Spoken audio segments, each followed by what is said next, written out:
India's dreaded National Investigation Agency, accompanied by personnel of paramilitary Central Reserve Police Force and Special Operation Group, continued on the second consecutive day today house raids and search operations at multiple locations in Indian illegally occupied Jammu and Kashmir. According to Kashmir Media Service, on the directions of BJP-led fascist Indian government, especially Home Minister Amit Shah, the NIA carried out raids on the houses of Jamaat-e-Islami members and supporters of right of self-determination in Srinagar, Budgam, Baramulla and other areas of the territory. Various documents and electronic devices were seized during the raids.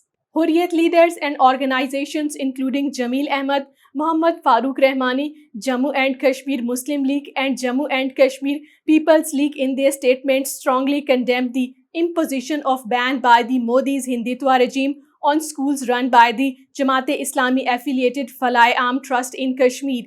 They termed it as terrorism on education and urged the UN to put pressure on India to reverse its anti-education policy in Kashmir. Meanwhile, curfew entered the 8th straight day today in Bhadarwah while restrictions remained imposed in Kishtwar and Doda towns of Jammu region. Tension escalated in the Muslim-dominated areas of Jammu on the last Thursday after attacks on anti-blasphemy protesters by Hindutva activists in Bhadarwah.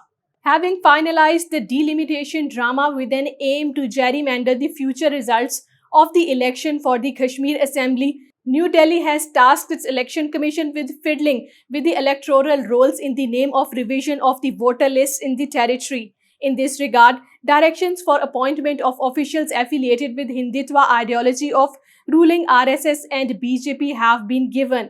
The whole exercise, as per political experts, is aimed at installing a Hindu chief minister in Indian illegally occupied Jammu and Kashmir.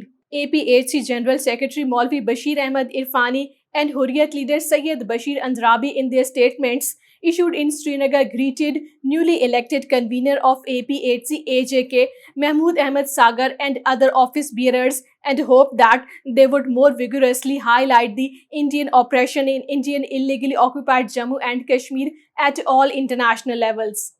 At least 8 Indian paramilitary Central Reserve Police Force personnel and a civilian were injured when 2 vehicles turned turtle after a collision in Nihima area of Kulgam district. All the injured were rushed to a nearby hospital for treatment.